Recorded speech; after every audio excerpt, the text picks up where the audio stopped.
के चुनावी चौसर में सियासतदान अपनी अपनी चाल चलते हुए दिखाई दे रहे हैं। सियासी टेम्परामेंट भी पूरी तरह हाई दिखाई दे रहा है। इस बार हर पार्टी अपना पूरा एड़ी चोटी का जोर लगाकर अपने पक्ष में माहौल बनाने की जद्दोजहद में है। लेकिन इस बार सबसे ज्यादा अगर किसी पार्टी पर नजर रहने वाली है तो वो कांग्रेस है। कांग्रेस ने राहुल के जरिए बिहार में अपना खोया वजूद तलाशने का भरसक प्रयास किया है। भारत जोड़ो यात्रा के जरिए अपने सियासी दबदबे में बदलाव लाने वाले राहुल ने बिहार में भी यात्रा का ही सहारा लिया। अब विधानसभा के चुनाव में ये बात स्थिति और बनेगी कि आखिर प्रशांत किशोर किसको डैमेज करेंगे, किस पार्टी का वोट लेंगे, एनडीए को फायदा होगा या नुकसान होगा, या महागठबंधन को फायदा या नुकसान होगा। इन सारी चीज़ों का जो नतीजा है वो तो अभी गर्भ में है, भविष्य के गर्भ में है। अब ये नतीजे जब आएंगे नवंबर में तब होगा। 2 चरण में चुनाव यहाँ होना है। आज भारतीय जनता पार्टी ने अपने पहली सूची प्रत्याशियों की जारी की है। पहले चरण का नामांकन की प्रक्रिया भी शुरू हो चुकी है। ऐसे में अब आरजेडी और कांग्रेस जो महागठबंधन के प्रमुख घटक दल हैं उनका भी अब जल्दी ही मेरे समझ से सीटों का फार्मूला तय होकर के और प्रत्याशियों की सूची मैदान में आएगी। बिहार का चुनाव इस बार दिलचस्प है और यह निश्चित है कि बिहार के बाद जनवरी में पश्चिम बंगाल का चुनाव होना है। अब यहाँ भारतीय जनता पार्टी को कितनी सफलता मिलती है, यदि वो सरकार बनाने में एक बार फिर कामयाब हो जाती है तो पश्चिम बंगाल का चुनाव भी रोचक हो जाएगा। हालांकि वहाँ के लंबे समय से ममता बनर्जी मैदान मुख्यमंत्री के रूप में हैं। अब इसी तरह से और भी राज्यों में चुनाव होंगे। फिर उत्तर प्रदेश में भी 27 में चुनाव आ जाएगा। तो बिहार का चुनाव कई राज्यों के चुनाव के भविष्य भी तय करेगा।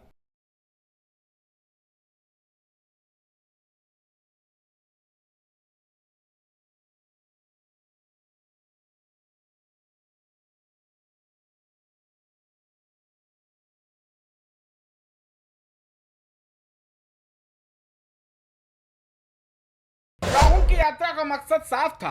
कांग्रेस राहुल की यात्रा के जरिए लोगों में अपनी पैठ को फिर से मजबूत करना चाह रही थी। इसके साथ संगठन के पस पड़े हौसलों में फिर से जान फूंकना और जनता तक कांग्रेस के संविधान वाले मैसेज को पहुंचाना था। वोट अधिकार यात्रा के लिए कांग्रेस ने जो रूट तय किया था उसमें भी कांग्रेस ने खासा होमवर्क करके रखा था।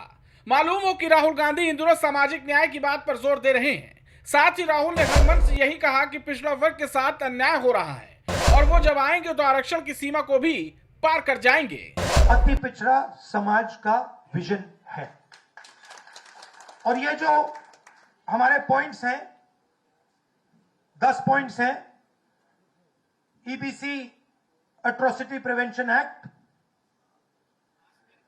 ईबीसी रिजर्वेशन लोकल बॉडी में जो 50% की सीलिंग है 9th शेड्यूल में उसे इंक्लूड करना, रिक्रूटमेंट में जो नॉट फाउंड सूटेबल है उसे इलीगल कराना, 5वें नंबर पे डेडिकेटेड कमेटी जो भी आपके समस्याएं हैं ओवर अंडर इंक्लूजन की जो बात है उसको एक कमेटी देखे। जिनके पास जमीन नहीं है, इसको आप अच्छी तरह सुनिए, जो लैंडलेस लोग हैं, SC ST EBC OBC community के जो भी लैंडलेस हैं बिहार में, उनको 3 डेसिमल रेजिडेंशियल जमीन अर्बन एरियाज में देने का काम ऐतिहासिक काम है। ये आधी सीटें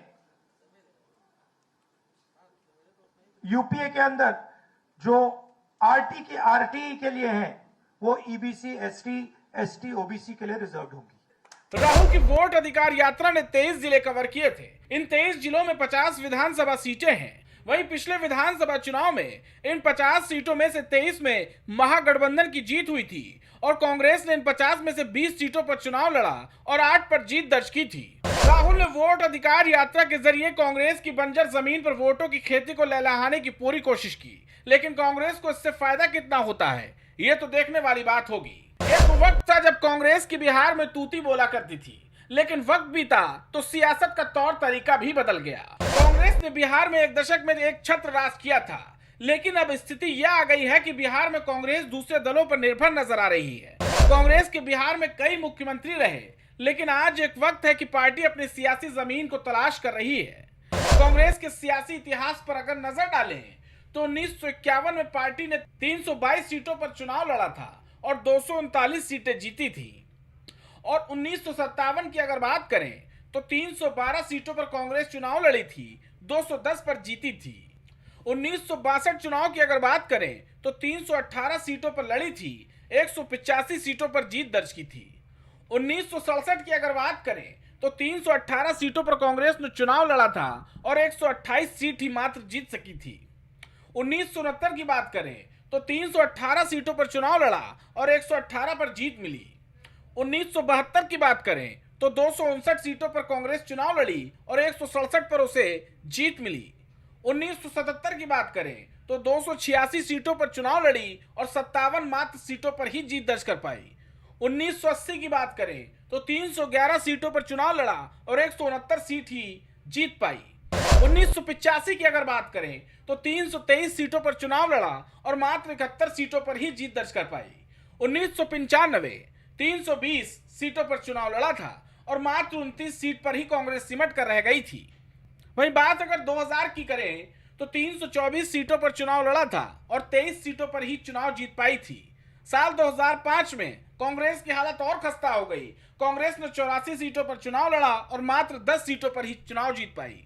साल 2010 में कांग्रेस की स्थिति और दयनीय हो गई। उसने पूरी 243 सीटों पर चुनाव लड़ा, लेकिन मात्र 4 ही सीट उसके खाते में आई। साल 2015 की बात करें तो 41 सीटों पर चुनाव लड़ा और 27 पे ही जीत दर्ज कर पाई। और वहीं पिछले चुनाव की अगर बात करें 2020 चुनाव में तो कांग्रेस 70 सीटों पर चुनाव लड़ी थी और मात्र 19 सीट ही जीत पाई थी। बिहार में कांग्रेस का यह पूरा राजनीतिक इतिहास रहा है। 1951 से लेकर अब तक कई बार बिहार की सत्ता पर कांग्रेस काबिज दिखाई दी, लेकिन अब हालत यह है कि कांग्रेस 50 तक पहुंचने का आंकड़ा भी मील का पत्थर साबित होता दिखाई दे रहा है। बिहार में कांग्रेस का हाल ऐसे ही नहीं हुआ, बल्कि धीरे धीरे कांग्रेस अपनी पकड़ ढीली करती चली गई। ठीक ऐसा ही काम कांग्रेस ने उत्तर प्रदेश में किया और बिहार से अलग हुए राज्य झारखंड में भी कमोबेश यही स्थिति दिखाई दी। फिलहाल इससे इतर कांग्रेस अपनी तैयारियों में मशगूल है। इस बार का चुनाव थोड़ा बहुत त्रिकोणीय भी नजर आ रहा है। इस बार प्रशांत किशोर ने अपना पूरा दमखम दिखाकर अपने राजनीतिक लॉन्चिंग का ऐलान किया। प्रशांत के लड़ने से क्या कांग्रेस को असर होगा, ये देखना होगा। बिहार में कांग्रेस एक के बाद एक प्लान तैयार करती देखी जा रही है। नीतीश के तिलिस्म को तोड़ने के लिए और जनता तक पहुंचने के लिए कांग्रेस ने एक और प्लान तैयार कर लिया है। कांग्रेस बिहार में नीतीश के 20 साल के कार्यकाल में पोल खोल की है। 42 पन्नों के आरोप पत्र में कांग्रेस ने नीतीश को निशाने पर लिया और योजनाओं में किस तरह का भ्रष्टाचार फैला हुआ है ये भी बताया। ये 42 पन्ने का चार्जशीट जारी किया गया है, पर यह सिर्फ आरोप पत्र नहीं है। ये आरोप पत्र का आधार है पिछले 20 सालों का 20 तथ्य।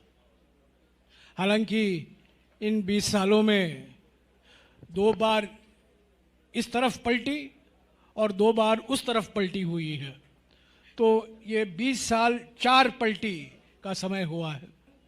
इस आरोप पत्र के बाद हमारा घोषणा पत्र भी जारी किया जाएगा, पर इस आरोप पत्र का मकसद है कि ये जो अपने आप को डबल इंजन सरकार कहते हैं, बिना ईंधन वाला डबल इंजन सरकार के कार्यकाल में बिहार की दशा क्या हुई है, उस पर इस पत्र में, आरोप पत्र में विस्तार से उल्लेख किया गया है।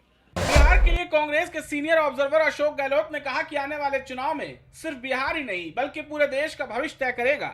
उन्होंने कहा कि बीजेपी और नीतीश कुमार ने बीते 20 साल में बिहार की जो दुर्दशा की है वह दुर्भाग्यपूर्ण है। तो आपको बताया गया 20 साल विनाश काल, ये अपना आप एक मैसेज है देश के अंदर बिहार के बारे में, कि पूरा मुल्क जानना चाहता है कि इस चुनाव में क्या होगा। ये चुनाव खाली बिहार के लिए नहीं है, ये चुनाव देश का भविष्य भी तय करेगा कि देश की समझ आना चाहता है।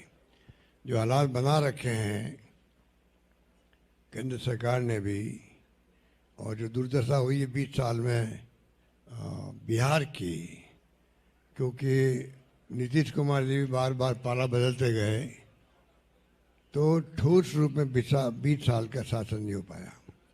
बिना गुड गवर्नेंस के कभी भी विकास नहीं हो सकता है। वहीं छत्तीसगढ़ के पूर्व मुख्यमंत्री भूपेश बघेल ने कहा कि बिहार में मनरेगा पूरी तरह से बंद कर दिया गया है, किसानों को इससे कोई लाभ नहीं मिल रहा। उन्होंने कहा कि बिहार में जो उद्योग पहले से लगे थे वे बंद हो गए, बीते 20 साल में नए उद्योग नहीं शुरू हुए हैं। ये लोगों को गुमराह करने की कोशिश और भ्रष्टाचार जो लगातार हो रहा है उसके तरफ लोगों का ध्यान ना जाए। ये डबल इंजन नहीं है, ये ट्रबल इंजन है। भारतीय जनता पार्टी पहले 75 साल के लोगों को रिटायर कर देती थी। मोदी जी खुद रिटायर किए बहुत लोगों को, मुरली मनोहर जोशी से लेके बहुत सारे नाम गिनाए जा सकते हैं जिसको रिटायर कर दिया गया। अब वो 75 के हो गए हैं। नीतीश बाबू का स्वास्थ्य ठीक नहीं है, तो दोनों इंजन के मुखिया की स्थिति के बारे में आप सब जानते हैं। ये डबल इंजन नहीं है, ट्रबल इंजन है। और जब इंजन का रिंग पिस्टन खराब हो जाता है तो धुआं फेंकना शुरू कर देता है। तो ये सरकार की स्थिति यही है कि इनकी शासन काल में पुल पुलिया कितने गिरे हैं उसके आपको जानकारी है। पूरे देश में ही खबर छपती है कि बिहार में ये पुल ढह गया, ये पुल ढह गया, ये पुल ढह गया। स्थिति बेहद खराब है। इस सरकार को बदलने की आवश्यकता है। और ये 20 साल विनाश काल बहुत मेहनत करके हमारे साथियों ने ये जानकारी कलेक्ट की है और ये आपके माध्यम से बिहार की जनता को समर्पित है कि किस प्रकार से 20 साल में बिहार का हाल बदहाल कर रखा है इस सरकार ने। और बिहार इसको बर्दाश्त नहीं करेगी, बिहार की जनता इसे बर्दाश्त नहीं करेगी और परिवर्तन सुनिश्चित है। मैं इन्हीं शब्दों के साथ आप सब ने मेरी बात सुनी, उसके धन्यवाद।